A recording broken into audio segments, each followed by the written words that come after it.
না।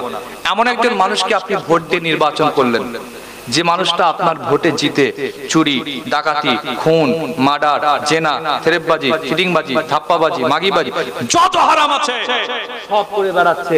কিয়ামতে আল্লাহ আপনাকে প্রশ্ন করবে না করবে না? ব্যাস, আমি উত্তর দেবো না, এইটা চিন্তা রেখে ভোট দেবেন। এমন একজন মানুষকে, ইমানদারকে বাঁচাবার আমার দরকার।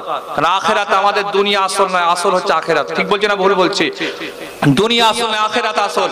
এমন একজন মানুষকে আপনি ভোট দিয়ে নির্বাচন করলেন, যে লোকটা আপনার ভোটে জিতে এমন করে অন্যায় নেই, চুরি, ডাকাতি, খুন, মার্ডার, রেপ, হাবিজাবি যত আছে, চিটিংবাজি, ফেরেববাজি, হ্যাঁ, সিন্ডিকেট থেকে শুরু করে যত রকমের দুর্নীতি হারাম আছে সব সে করে বেড়াচ্ছে। কিয়ামতে আল্লাহ আপনাকে প্রশ্ন করবে না করবে না? উত্তর আমি দেবো না। এখানে সব মুফতি সাহেব, চারিদিকে হাজার হাজার মুফতি আছে, মাদ্রাসা আছে মাশাআল্লাহ।